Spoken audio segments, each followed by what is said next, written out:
The final photo I took of her was on a rooftop, holding a sparkler like it was magic. City lights flickered behind her. Her hair curled, her lips ruby red. She laughed like the world still made sense. That was before the words that carved through me. She said them when I gave her the gift I'd driven 16 hours to find. The best present, she murmured. Eyes on the skyline, not me. Would be if you disappeared from my life. Then she blew out the candle like she was blowing out us. I didn't reply, didn't ask why. Just watched her cut the cake I had custom ordered. Raspberry, always her favorite. And thank every person at the table. Except me. There was a flicker in her expression. A blink of guilt she didn't mask in time. I caught it. I smiled. Then I disappeared. And when the scaffolding of her false world collapsed, she reached for a phone. Not to call me. Never me. She called her bank. Then her sister. Then the police. And finally, she sat in a hollowed-out living room, staring at empty walls, trying to piece together where everything had gone. The answer was easy.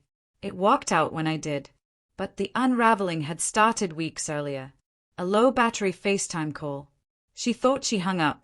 She hadn't. A man's voice laughed through the speaker. He called her something soft. Belle. And she smiled like I hadn't seen in a year. I didn't confront her. I collected. She lied like she'd practiced it in a mirror. Clean cuts. Surgical lies. Working late again. Deadlines, she answered. The next time, client crisis. Then, heavy traffic. Always a tidy, 3-word alibi. So I started tracking time, logging her words. I synced her phone to a backup tablet. Lies, I learned, have a pattern. Once you hear them clearly, you can't pretend they are music anymore. I shared a bed with someone who wore her face, but the soul had long gone quiet. The first thing I did, a DNA test, not because I believed the worst, but because silence breeds suspicion like mold in dark corners. Our son had her features, her laugh, but when he cried, he didn't sound like me. And in the quiet, I began to wonder why. I mailed the kit, waited in silence. While I waited, I traced her purchases, mapped her Ubers, charted her lies, hair salon appointments that didn't exist, dinners at places she claimed to hate, a hotel, twice. I followed the digital version of her. She deleted texts, forgot the iCloud, cleared her calls, overlooked the logs. One photo, saved under work. Her lips on another man's cheek, wearing the necklace I gave her, a gold key. I found its match weeks later, a locked storage unit in a town she never mentioned. Inside, lace she never wore for me, Polaroids, a second phone, a second self. The DNA results came on a gray Thursday. Paternity probability, 0.00.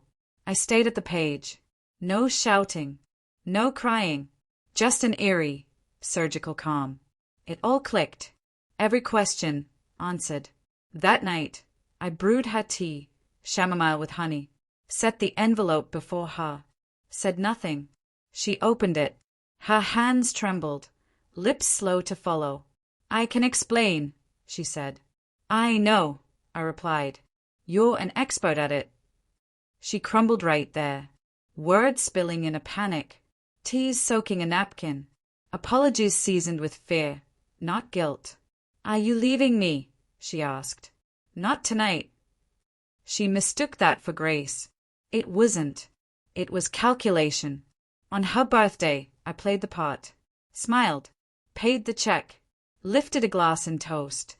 She asked for her gift. I handed her keys. The best gift, she grinned, would be if you walked out of my life. She didn't know. Those would be the last words she'd speak to me, for a long, long time.